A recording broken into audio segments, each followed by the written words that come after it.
સુરतની લોધેશ્वर સોસાયટીમાં રહેતા લોધા યુવાન હરેશ ભાવસિંહ જરોલીની ગળા ટૂંકો દઈ મોતને ઘાટ ઉતારીને લાશને કોથરામાં પૂરી ન્યારી ડેમમાં ફેંકી દેવાયાની રહસ્યમય ઘટનાનો ભેદ ઉકેલવામાં રૂરલ પોલીસને સફળતા મળી છે।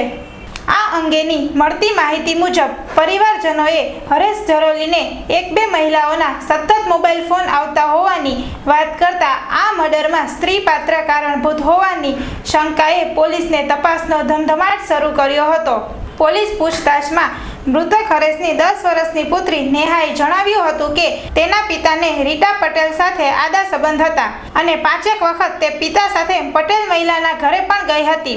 નેહાની આ કેફિયતના પગલે રૂરલ પોલીસે ઢેબર કોલોનીમાં ફાટક પાસે રહેતી રીટા પટેલને ઉઠાવી લઈ કડક પૂછતાછ કરતા તે ભાંગી પડી હતી। આધારભૂત સૂત્રોના જણાવ્યા મુજબ પોલીસ સમક્ષ રીટા પટેલે એવું જણાવ્યું હતું કે મૃતક હરેશ જરોલી સાથે તેને આડા સંબંધો હતા।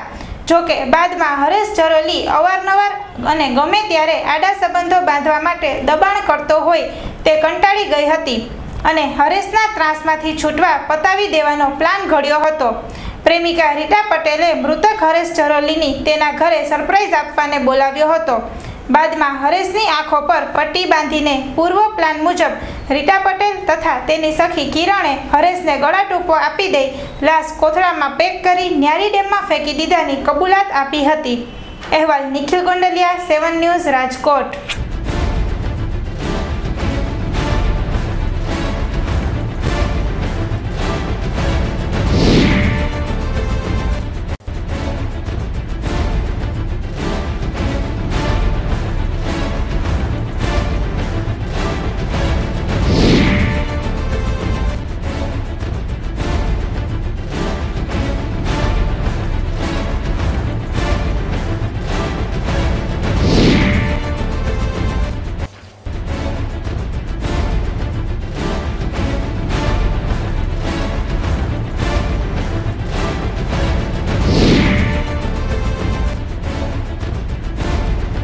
આગળ તપાસ કરતા આમાં એક મહિલા રીટાબેન નામની આ વ્યક્તિના ઘરવાળાઓ સાથે એની શોધખોળ અને ગુમ થયાના કારણે ખૂબ જ રસ લેતી હતી તો પોલીસ દ્વારા આ મહિલાની તપાસ કરવામાં આવી। તપાસમાં એવું જાણવામાં મળેલું કે મહિલા રીટાબેન સાથે આ હરેશભાઈના સંબંધો હતા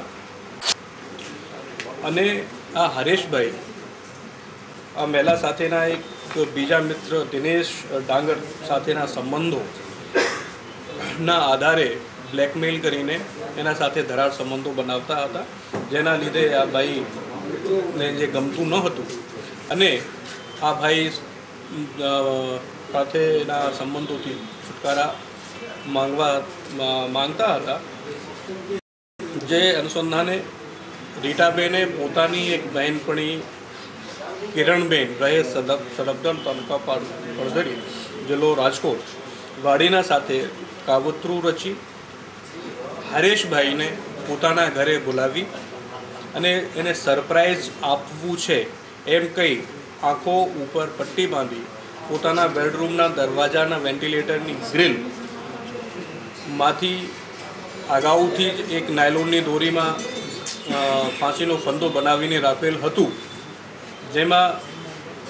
જેના મારફતે એને ફાંસી ખવડાવી અને ગળો ટૂંકો આપી એની મૃત્યુ નિપજાવે।